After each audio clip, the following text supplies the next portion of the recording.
Thank you so much, Sean. Hello to everyone. Thank you so much for joining us today. Alexia Lynch from AKRA team, indeed, and it is my pleasure to kick off our topic for today. As Sean said, we are going to be looking at the 2026 regulatory roadmap and into key MDR and IVDR compliance priorities. Of course, there has been some movement end of December, as we all know. We already also had a webinar to look into some details of the proposed revision to MDR and IVDR, and we're going to continue on this topic today. Our subject matter experts that I have the pleasure to have on our webinar today are Julia Hoyer, who is Head of Medical Affairs, MHS with TÜV Süd Product Service. Thank you, Julia, so much for being with us. Tom Patton from GMed, who is IVDR, IVD International Manager. Eric Vollebrecht, partner at Axon Lawyers. And last but not least, my esteemed colleague, Basile AKRA, CEO from AKRA team. Basile, I'll hand things over to you for a short presentation. Then we will move into a panel where our speakers will answer a few prepared questions. And of course, as Sean did say, for the audience, if you have any questions for our speakers today, please do use the Q&A feature in the Zoom call, and we will make sure to take a maximum of those as well. Thank you so much, everyone. Handing things over to you, Basile.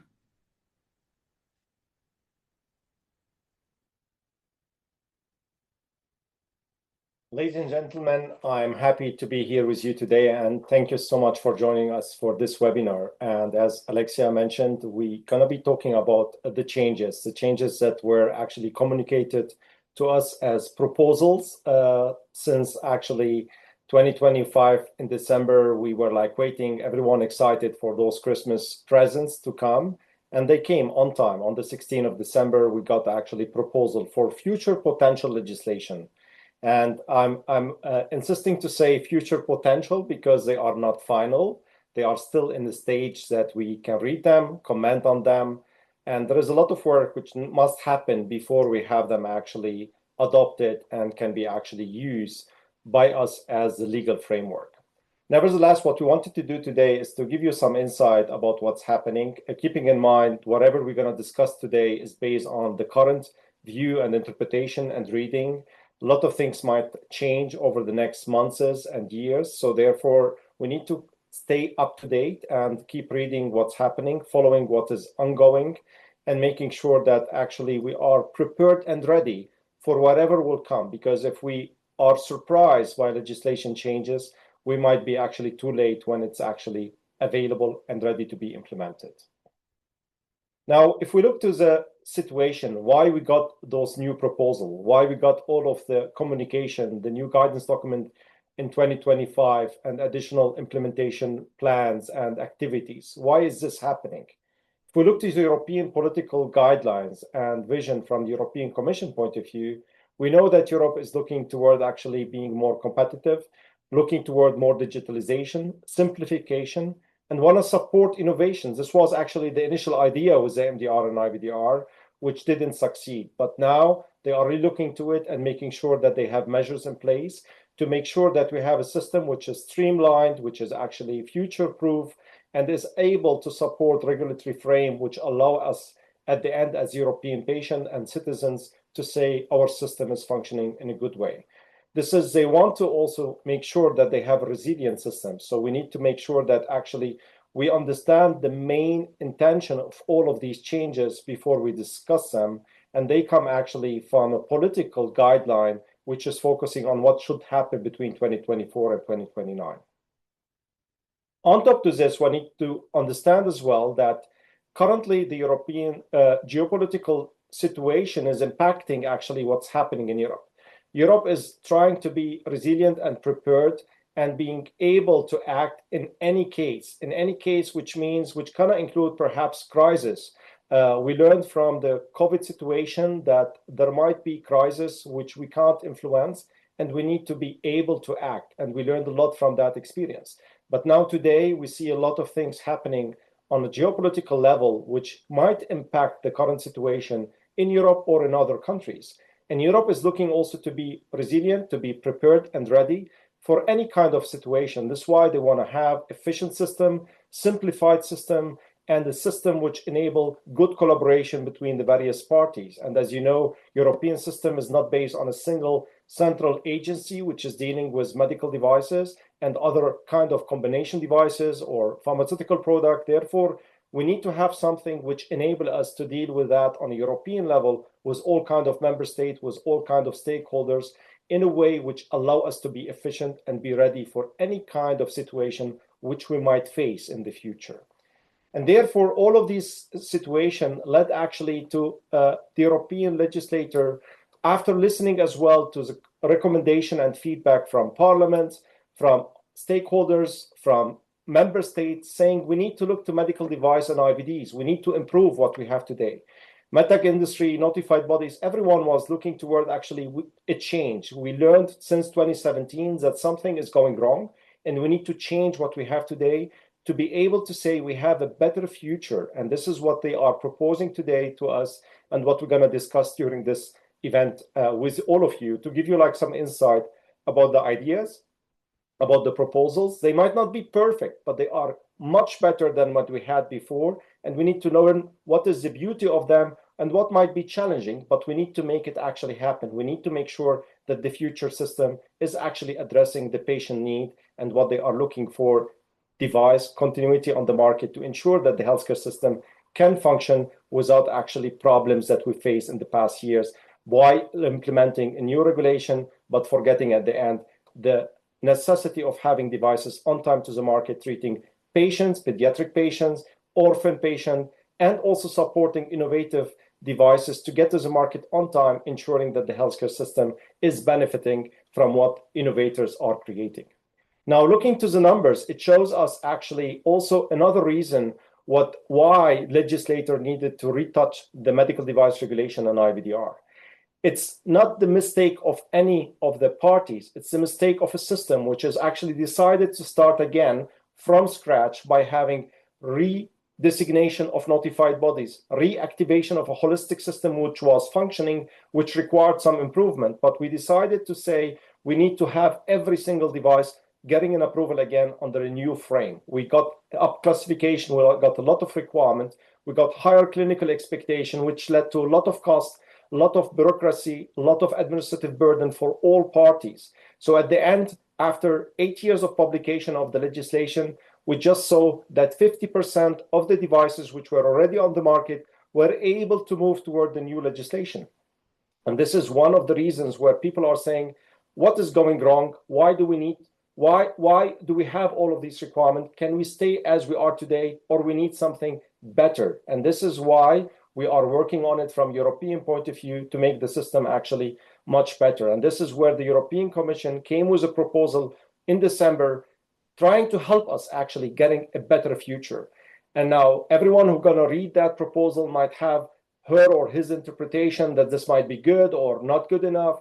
And all parties might have different opinions about it. But the intention is simplification. The intention is streamlining. The intention is using new technologies to be actually much more digital, much more actually patient-oriented. And this is where I think it is positive. It's not bad. It's a good foundation to help us to have a better future. Now, looking into the details of this proposal, we will have some discussion on it, but we would need a lot of discussion to make sure that everyone is aware and prepared. But key is, it's actually looking toward having a better predictable system, looking to have better structure for notified bodies, for the stakeholders acting in this field, applying the rules of proportionality, ensuring that actually we have simpler and much more streamlined processes, reducing administrative burdens, because the system which we faced the past 8 years led to a lot of administration, a lot of paper creation, a lot of reports creation. Too many reports which became redundant and unnecessary and raise the question, are we doing what is important for the healthcare system? Is this what we are doing so far actually necessary? And this is why I think it is good what we are seeing in front of us, because it is giving us actually an opportunity to improve, to rethink about our processes. And the key, and what is very important, the intention also of this new proposal is also to support innovation, support orphan device manufacturer, but also keep an eye on SMEs. Europe has a majority of the medical device industry and IVDs are SMEs, and they weren't actually considered in the previous legislation. And now with this new proposal, they are looking to get actually much more attention by having a better frame where they can actually deal with it and can survive to make sure that Europe is getting SMEs focusing on European market first instead of going somewhere else. Governance is one key topic where everyone was questioning if something goes wrong, if there is disalignment between an authority, a notified body, a manufacturer, who's going to be able to say what is actually right? The system in the past was not built for that. The only thing which we could clarify in some member state was classification. All other dispute, there was no possibility. Conversation between notified bodies, manufacturer, it was in the past under the directive possible. With the MDR IVDR, there was actually a Chinese wall between notified bodies and manufacturers, which led to a lot of challenging situation for both sides, the manufacturer as well as the notified body, because they were not able to speak as they wished to speak. So no one was hesitant to speak, but they weren't able. And the new proposal is looking toward actually making that conversation possible, looking toward supporting both sides to ensure at the end that the device is getting to the market on time. All of these measures are actually preparing the system in Europe to be streamlined, to make sure that we are actually attractive and allowing manufacturers to say, I want to go back to Europe first. So we are competing again with this proposal, with the past experience, where a lot of manufacturers decided to target a different market first instead of getting to Europe. So I think what we are seeing today with the proposal was all of these elements, including digitalization, is showing us actually a big push of the European legislator toward making Europe a place where manufacturers should start their business, a place where MedTech industry would say, I want to start getting my approval, my market access in Europe first instead of going to other countries. We lost this opportunity the past 8 years, and I'm happy to see that there is a movement or an intention to move in the direction to get Europe again as the first place to get the device to the market. Now, all of these measures that the European legislators are putting in place, they are trying as well to make sure that we have leaner processes. And in connection with that, when you do this, you're going to reduce costs. And cost is a topic which is discussed everywhere. Everyone now today is complaining. If you go to grocery mart, people are complaining about increased costs. If you go to a healthcare system, people are complaining about increased costs. And everyone is trying to actually see how can we get a better managing system to make sure that actually we manage our costs. And with those measures, we are calculating from a European perspective a reduction of costs of approximately 3 billion per year. Now, a lot of people might say, where is this number coming from? Reality is streamlining processes reduce costs. It doesn't mean that this cost is a reduction of costs of notified bodies or manufacturer. It's a holistic cost reduction, because if we streamline processes, costs going to go down. And this is the intention, which is very positive, because if cost is reduced with regard to actually regulatory expectation, innovator can spend that money on innovating, getting new devices, supporting actually development of new devices, which is very positive for the system. And everyone can spend that money, which is going in the wrong direction, in the right direction by having actually focus on what matters more. And this is actually getting more innovation, ensuring better and more efficient devices on time to the market. So I think in general, what we are seeing here in Europe as a summary is very positive. Sure, we need discussion. Sure, we need to understand what does it mean for every single party, and we need to work on it to make sure at the end that we are not introducing unacceptable risk, that we make sure that actually patients are still getting safe and well-performing devices. But we need to sit all together and agree it is good that we are now opening a page of streamlining processes and ensuring that we are not over-regulating, but regulating to the level which is actually proportional to the risk which is connected to a specific device. And the European system is able actually to ensure market access on time for innovation, which must be on the market in Europe first, in my point of view. On top to all of what we are seeing, we finally have actually the European database where people were complaining over years, when will EUDAMED be ready? Myself, I complained in the past about EUDAMED to be actually long story that I might not see it before retiring. But thanks God, I'm seeing this today, and I'm seeing that actually UDAMED is actually in implementation, and the first deadline is on the 28th of May, where people need to register. So this is in totality what I wanted to say to you today as a summary of what's happening in the EU, and I'm looking forward to our discussion with the audience, with the experts which are joining us today from notified bodies, from a legal firm, and let's have that discussion and see how we can go deeper in that regulation, understand what does it mean for me today and what might happen in the upcoming months is when I'm implementing this regulation. So thank you, Eric, Julia, for being with us here today, and Tom as well. From notified body perspective, we heard about actually some of the changes which might come. We are not there yet. We are still in the proposal phase. Everything is still actually a proposal, a suggestion, what might be requiring a lot of discussion. And I think a lot of you are already involved in lobbying and discussing and trying to understand the future, potential future Europe, which might be positives for some organization, not positive for others. And from that point of view, what I would like to hear from you, Julia, and I know that you act a lot on the medical device field, what are the 3 to 4 most actually significant changes after your first reading of this proposal, which actually made blink in your brain and say, wow, what's happening in the EU? Can you tell us a bit more about your view? Thank you, Basil. Thank you for giving us the frame also with your previous slides to understand the reasoning behind that. When it comes to the MDR, I'm speaking now for MDR, there is basically when you say what does manufacturer can expect when it comes to the compliance, what the manufacturer has to show, it actually is the same. GSPRs, Annex 1 is not changing, Annex 2 is not changing, Annex 3 is not changing. The way how potential notified bodies are getting involved, this is proposed to get changed for certain classes. The well-established technologies are discussed again. I mean, we discussed it a lot because an implementing act could have solved that situation also before, but it's now addressed or readdressed in the proposal. There are some classification changes as well when you say what blinks into your eyes. So I think we have to discuss that. But maybe one important thing is when you are now as manufacturer in 2026, this is not happening in 2026 right now.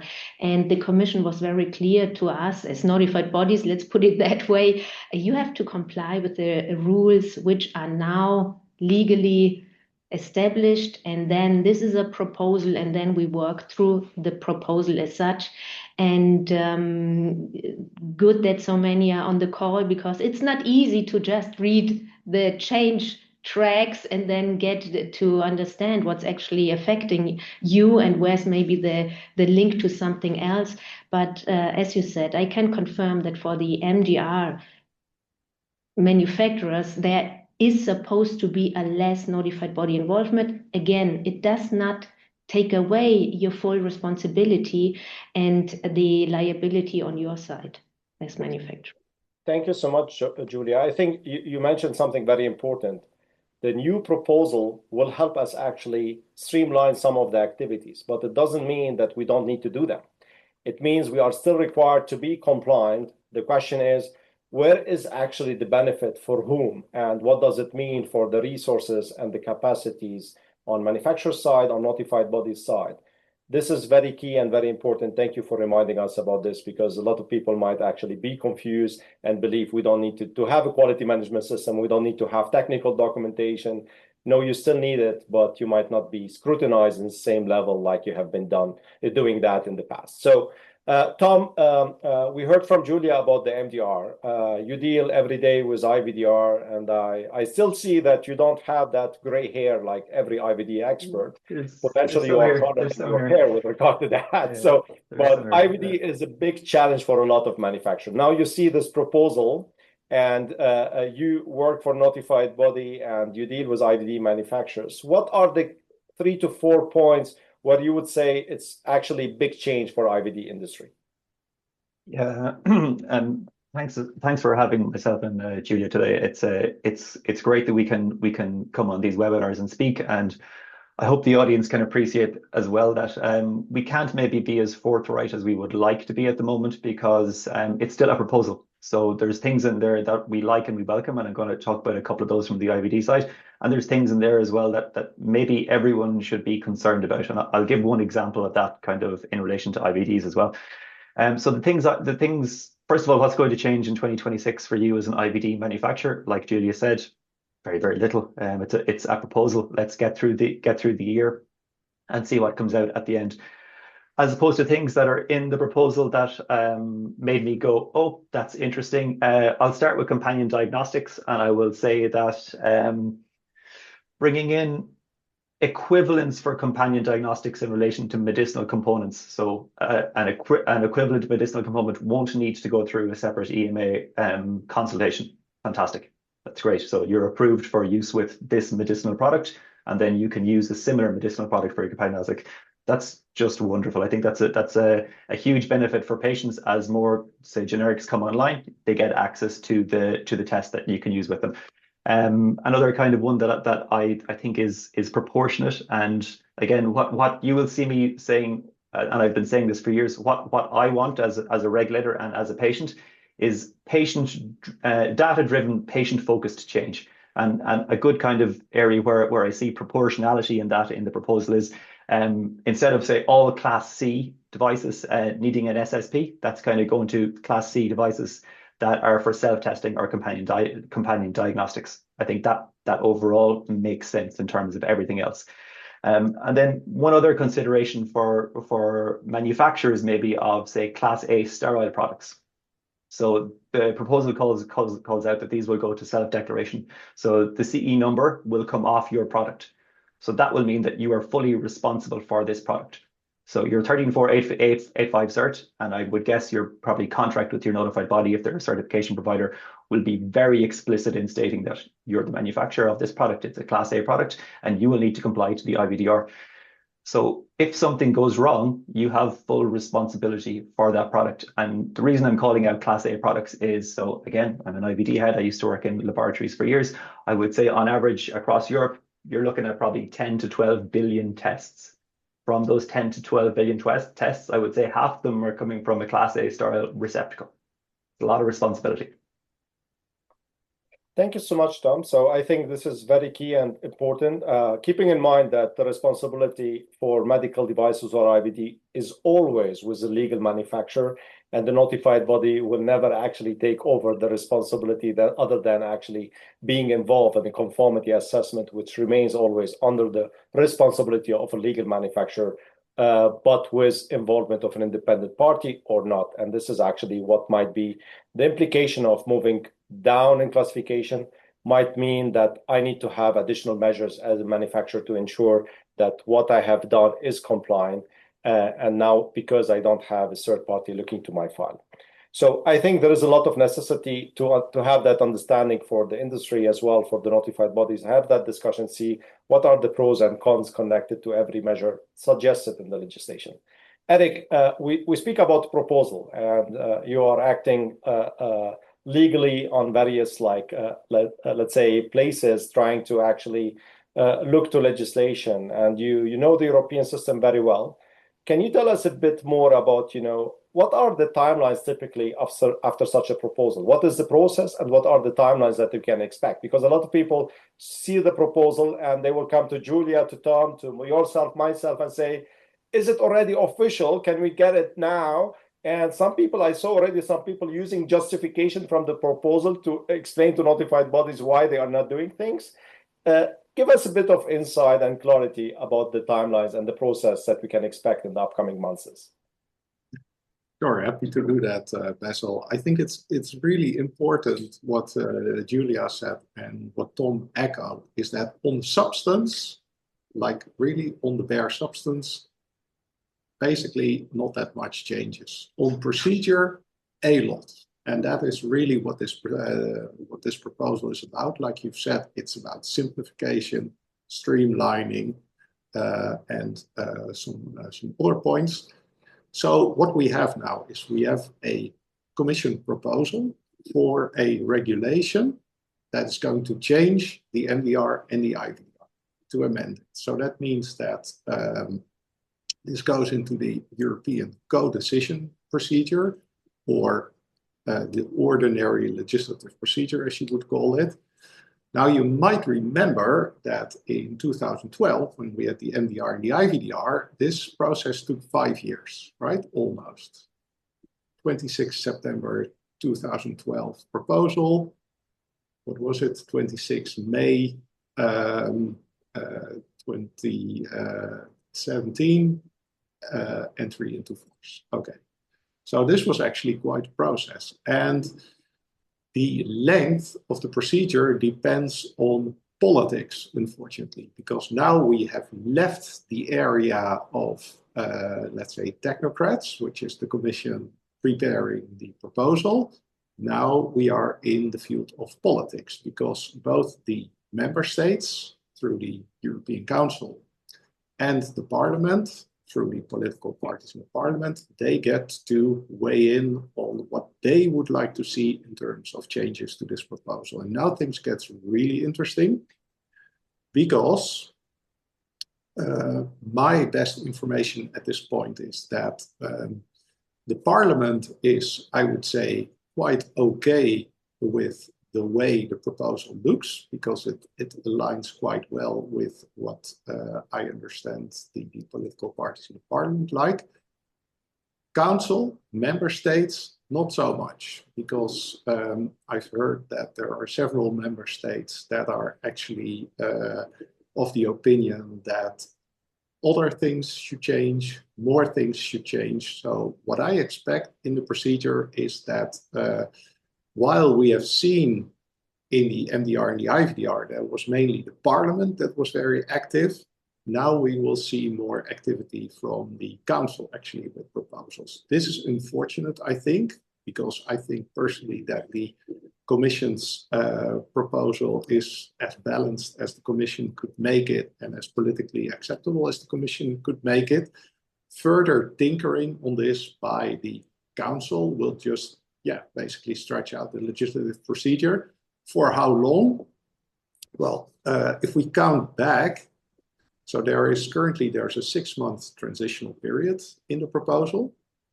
Then you count back to the moment that the proposal is published, and then you need the additional time for the legislative procedure to run its course, which is, in the best of circumstances, a year, probably more. So that means that in the most quickest of scenarios, we would see a proposal enter into force between 1.5 and 2 years from now, which is also why, people should start to plan about this, but they shouldn't plan exactly on the text of the proposal as it is, because a lot may still change. Thank you so much for this clarification, Eric, because I think this is key for a lot of manufacturers, especially the ones that are actually hitting a deadline very soon, which are believing that we can delay again, because there is a deadline which is coming for a lot of devices in December 2027, where some manufacturers might believe, new proposal, shall I wait? And I think none of the manufacturers should wait, because as Julia said, what is applicable is what we have today.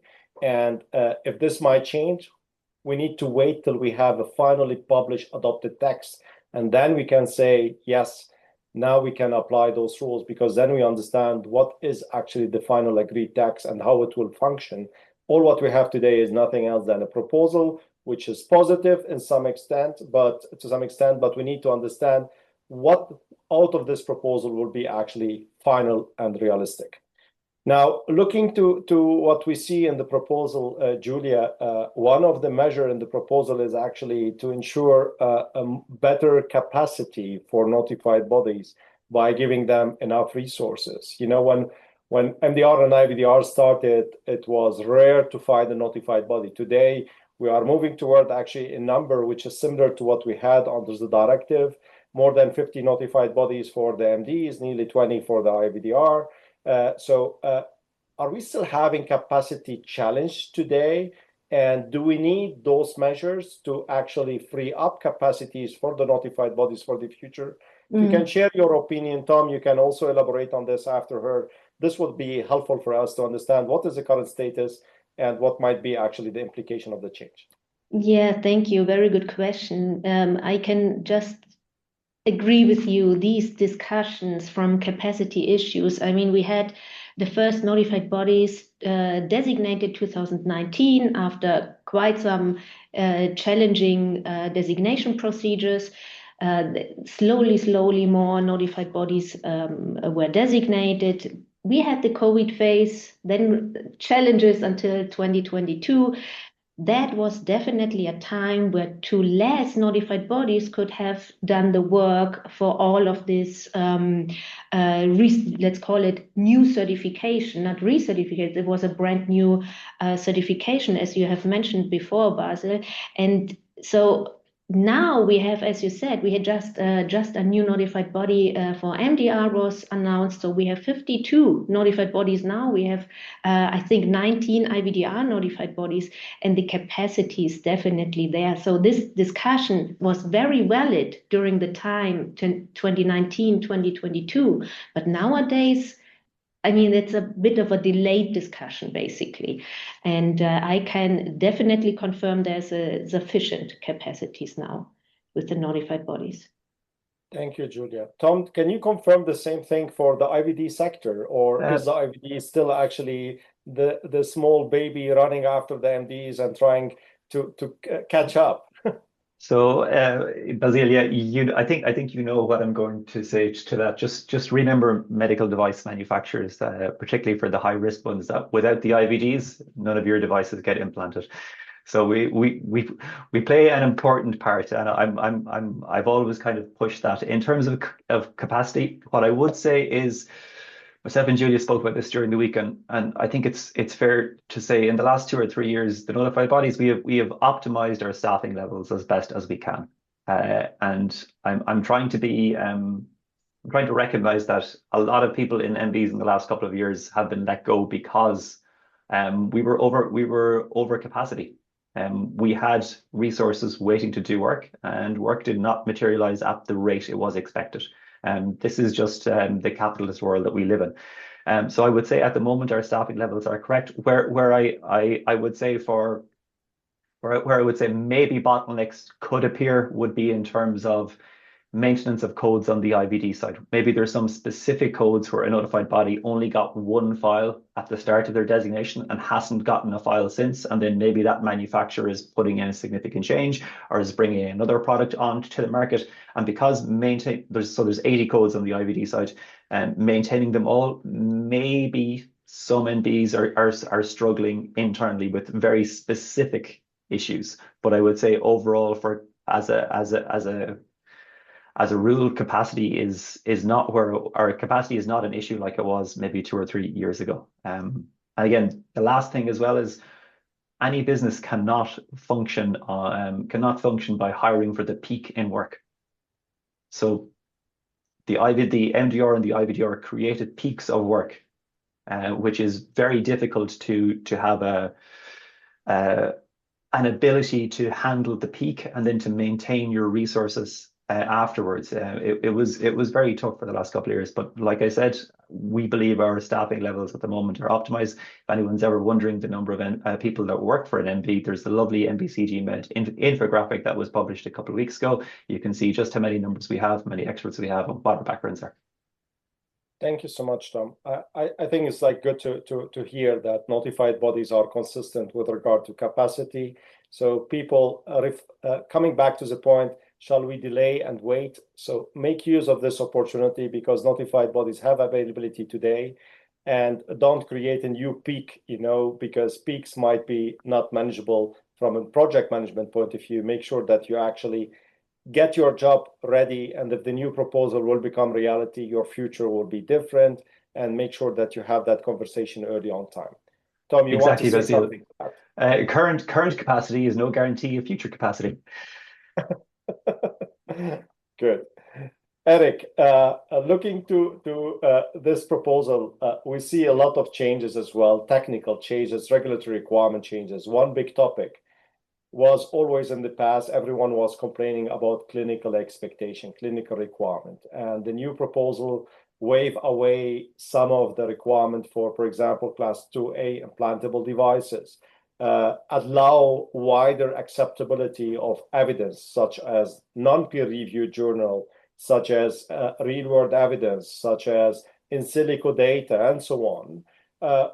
Would that actually have a positive impact on manufacturers? Do they need to change their way of acting, considering what is actually written in that proposal?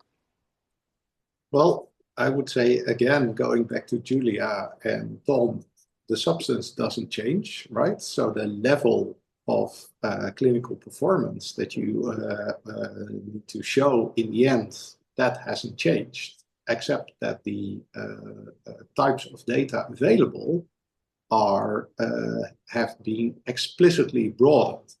Some notified bodies may already have accepted some of the additional sources that are now explicitly called out, but I think it does afford manufacturers new capabilities. Like, for example, in silico data allows you to make simulations, right? And simulations can be very interesting if you are, for example, dealing with a notified body for an AI, for example, where you can simulate how a particular model might develop, right? So this is absolutely fascinating and important. But on the basically the threshold or the yardstick of clinical data in the end, or performance data when it comes to IVDs, in the end, you still need to demonstrate the same endpoints, right? Just the means to demonstrate them have been broadened. Thank you so much, Eric. So I think it is good to know that actually for those evidence requirements might have been different, but now they are legalized in this proposal. So what they are looking for to give actually black on white expectation that some notified bodies were beaten actually by their member state if they accepted things which were not written and settled in stone. And based on that, now with this proposal, the European legislator are giving you actually foundation where you can justify and say what I'm doing is right, because notified bodies might have their own opinion on some aspects, and some might deviate to others, like you said, but it wasn't consistently applied. But if we have it now in law, this would mean that actually no one can justify not to apply it and not to accept different source of data. I'm gonna switch a bit more because I think this topic might take us like months to speak about, because there is a lot of topic in the legislation which might be of interest. I want to move to the topic of actually quality management system a bit and focus on that topic. With the new proposal, there are two elements which might be very relevant for a lot of manufacturers as well, for notified bodies, which are target for simplification as well. In the past, notified bodies were auditing manufacturers on a yearly basis. Unannounced audit were actually expected as a minimum in a 5-year cycle to do like a number of unannounced audit. Now the new proposal is allowing actually less regular audits and unannounced audit to go on calls. Julia, from your point of view, what are the pros and cons connected to such an approach? Just, I know that it is like, it might be your personal view, not reflecting your notified body view at this moment. We are talking openly, and everything which we are talking about is actually based on the proposal. So I just want to remind everyone on this call is not actually the suit position, if Julia is saying, or Tom GMAT position, and not even Team NB position, is nothing else than an expert discussion today. So please, can you share your view on that? Yeah, thank you, Basil. I think a good point. As you have said perfectly, in the current MDR IVDR, there's the on-site requirement of auditing each year. This is very similar or very same as for, we all know the grounds of the ISO 13485, same requirements, like even if you have as manufacturer knowledge about MDSAP, all same requirements. What the MDR proposal and IVDR proposal is saying, okay, if a manufacturer has shown evidence that he is on a good track, like a mature quality management system, maybe even low-class devices, but still notified body oversight, less post-market surveillance issues, then with a rationale there can be either a switch to a hybrid or a remote audit only, or even you can skip an audit. This, and if you do that, manufacturer who are in a very good compliance benefit from that. It pushes still then from the preventive character of the MDR and IVDR as it is now, it pushes it to a more reactive situation. So you only, as competent authority, market surveyor, notified body, or whoever, will only get to know if something happens afterwards. So this is the concept we have to understand. How far can we go with that? What is reasonable? And as the Commission wrote in their explanatory memorandum, we want to maintain the highest level of patient safety. What is balanced in all what you have said before in the complex environment we are in. So thresholds might change, and I think it's a good thing to not overburden those who really show continuous good compliance. To really reward them is much better than to punish everyone because some have not been performed very well. We just need to see that it does not become a system back on the shoulders of a patient only after he had an issue. Very good point. So I think what you are saying in summary, we need to always keep whatever we do as a measure patient-centric. So we need to keep the patient actually in our mentality when we are applying a measure to be proportional to the risk. So it depends. It's suitable for some manufacturer. It might not be suitable for everyone. And therefore, there should be actually clear rules for applying this in a reasonable way without putting the system on the risk that we have again a situation which might lead to an explosion like a fraud situation or a scandal. Therefore, we need to apply the rules in a way which is reasonable. So thank you for this clarification, Julia. I think this is very useful. Tom, one of the topic which was always in the past a big discussion, talking to notified bodies, asking them in advance about what the manufacturer has planned. It was possible under the directive to have these kind of conversation. It went away totally under the MDR because people justified to say it's impacting notified bodies' impartiality, independency. And now we are seeing that there is a lot of push toward reintroducing this conversation possibility with notified bodies, with expert panel from EMA. What is your view on this from a notified body perspective? Is this something which is needed, or is it something that is unnecessary? Yeah, so we've all heard the buzzwords over the last couple of years of structured dialogue. Yeah, they're great. But what's more important is having a relationship with your notified body, that when something goes wrong, that you have a point of contact that you can escalate something to and you can have a conversation with. And it needs to be a straight conversation. Sometimes that needs to be a technical conversation between a sterilization expert and a sterilization expert. Sometimes that needs to be a high level regulatory conversation about, we have, again, an example, we have PSURs coming in every single month.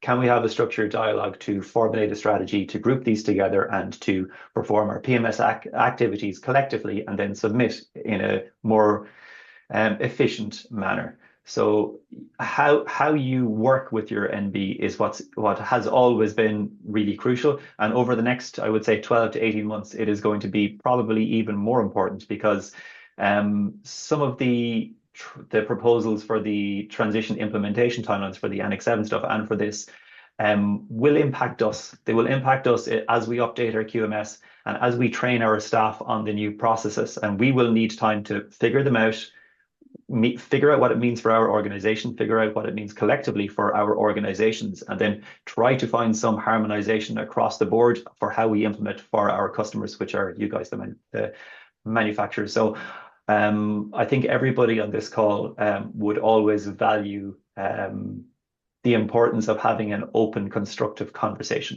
And I think that is the message that I would say for any activity that you're concerned about over the next at least 12 months or so, but just in general, make sure that you have somebody in the notified body that you know that you can speak to. Perfect. Thank you so much. I think this is very good recommendation. Communication is key. So it doesn't matter who you have as a partner. If you don't talk to each other, you will not be able actually to find solution and be able to navigate through that. So whatever you would name it, whatever title you would give it, it's important to talk. This is important. Yep. So Eric, now looking to the proposal, there is something which is in that proposal which we didn't have in the past. The ability to complain and get actually a solution, because in the past, just you could actually justify that you have a dispute on classification, and this in some member state it was functioning that you could get actually a feedback. A lot of member states do not even have a process for it. Then manufacturers are left alone and they can't actually get the feedback, and this is complex. Now today we have a proposal which is talking more to be able to actually, if you have a dispute on regulatory requirement, that you can get an opinion. What is your view on this? Can you share some insights? Yeah, this is, I think, a really interesting theme to me as a lawyer. Like they say, war is politics by other means. I would say lawyering up is communication by other means. And depending on how you look at it, this is, I think, a new option in the proposal.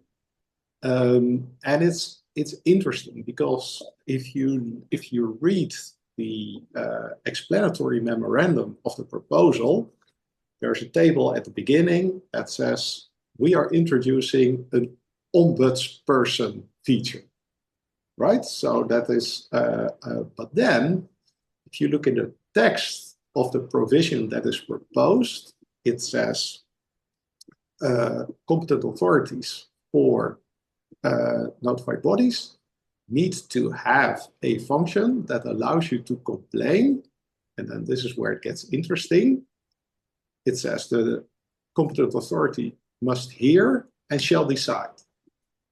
This is where, from a legal perspective, it gets interesting, and it depends on how you interpret this.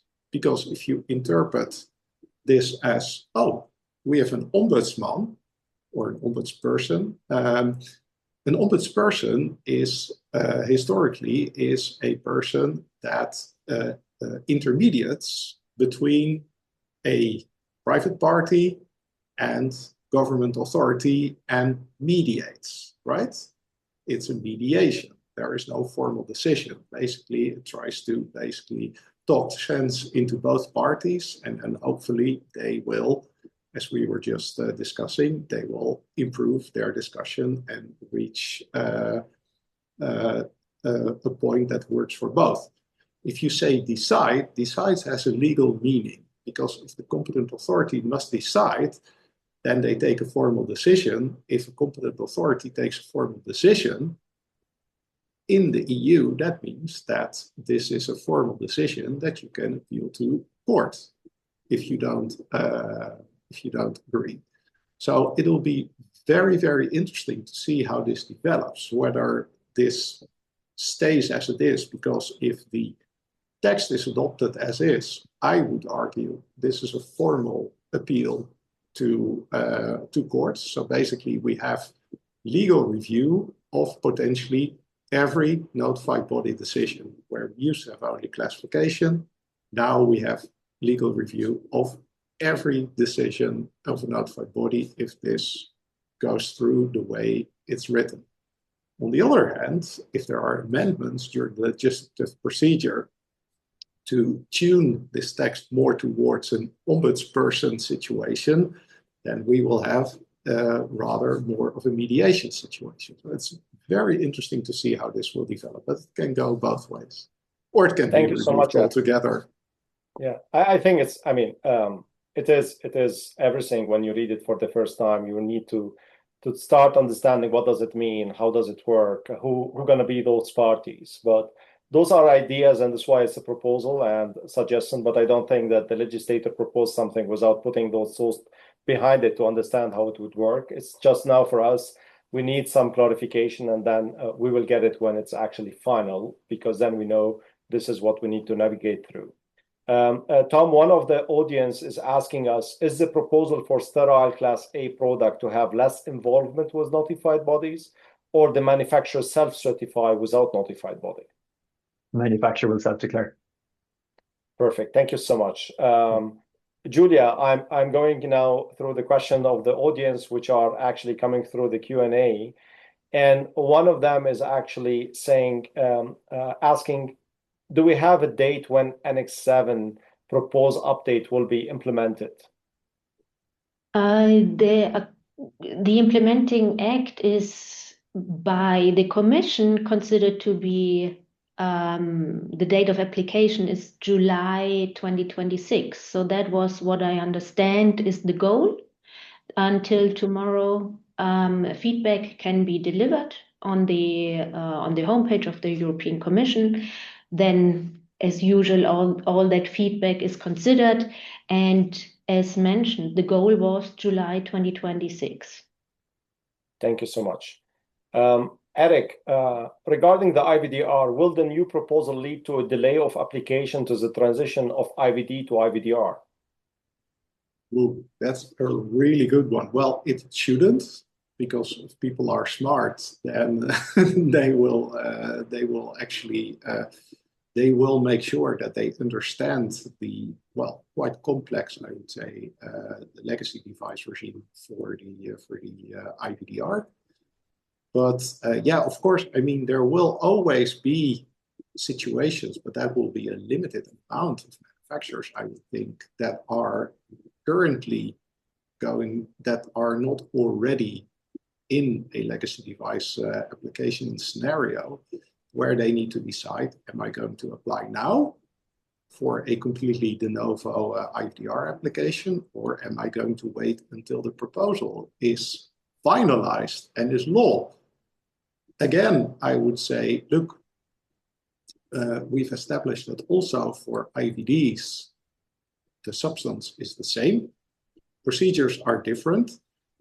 It might be, you might be in a situation where things would get simpler if you are currently in the development stage. Because for IVDs, I think there is a lot of very interesting stuff in the proposal. Tom has already mentioned companion diagnostics. If you are working on, let's say, an assay that is specifically clinical trial only, for example, then things will be very much simplified under the proposal, right? So this is because basically you don't have to go through full CE marking for that assay anymore. It'll be kind of an in-house situation. So that is super interesting. For these very specific situations, that might be useful to wait. Another situation is where you want to do a combination trial. So basically where you want to test the medicine and an IVD at the same time, because currently you must, because if it's an IVD, under the amendment, you will be able to do combination trials by default. There's currently an EU pilot running. Personally, I had expected that they would sit out the pilot before they would propose this, but they actually jumped the gun on this. So also there, it might be useful to look a bit closer, but in all other scenarios, business as usual. Thank you so much. Thank you so much, Eric. Julia, there is one question. I will just rephrase it in a way which is friendly and much more professional. Is EUDAMED functioning, and is it actually, can we use it today? How shall I be as well? Yes, so voluntarily, or depending on the member state you had to use that already for the SRN as manufacturer. So the economic operator module is functioning. You can upload your as notified body your certificates already also now. From it's the minimal viable product. Let's put it that way. It's manual.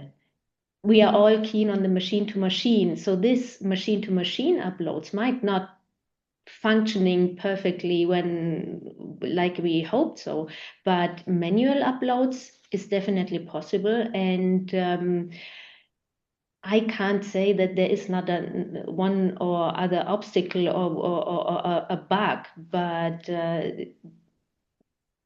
what you have said, May 26 is the starting point for mandatory use. There's still, for legacy devices, a kind of transition time. But from there, we can expect that this EUDAMED database is getting populated quite some bit. Thank you so much. So I think so it is functional. It's not perfect. It is functional, and to expect something to be perfect from today, it's not possible. But I think there is a commitment, and we are seeing that they are continuously improving and adopting, addressing actually stakeholders' needs.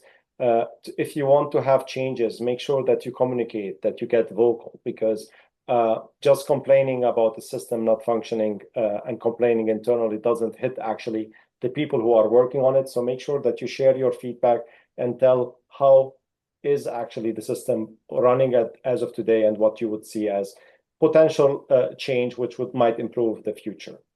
I think we had a lot of discussion, and I see we still have a lot of questions, but we are reaching end of this webinar, and I want to be respectful to everyone's time. Therefore, I would just conclude from my side and hand it over to Sean and as well to Alexia to close this webinar. For everyone who were listening to us today, this is a proposal. It's not the final text that you can say it is already adoptable and you can start implementing. But you need to be aware, this is why we are here today, to raise awareness, to make you actually preparing yourself. You need, even if you don't have to implement it immediately, you need to start preparing and educating your team, making sure that they understand the implication, potential impact on resources, costs, and processes, because as soon as adopted, then you need to start changing. And a lot of people might ask, what does it mean that I need to get an approval from a notified body for changing to regulation? All of these discussions are subject to structured dialogue where you can talk to your notified body and then can have discussion with your notified body. We're going to continue doing more and more deep insight and details about these kind of like proposal and the changes. And we're going to help you understand specific requirement changes, but keep following us, learning from us. And I think all of us, we're going to learn all together with this new proposal, what would be the future. And I'm happy to be with you here today. And I'm thankful for all the experts that were with us today and we supported us on this event. And now, Alexia, I will hand it over to you. You can take it over and finalize it. Thank you so much, Basile. Thank you to all of you, really, for such an interesting and insightful session today. The presentation, Basile, and as well the questions that you all answered through the panel. The questions from the audience, all of the interactions from the audience as well throughout the session that have been very much appreciated. As a reminder, you will all receive a recording and certificates of attendance for those that have asked for it. Recording will be sent through a link by email. If you have any questions for us, especially Basile and I, perhaps Eric as well, do not hesitate to let us know as well through LinkedIn or any other means. And once more, thank you to our speakers, Julia and Tom. We know how busy you are in notified bodies at this time, so it is very much appreciated that you have shared your time and knowledge with participants today. Sean, any final notes? I would just like to thank the audience for their time and attendance. If they have any questions, please reach out to me directly. Thank you very much, everyone, and the speakers.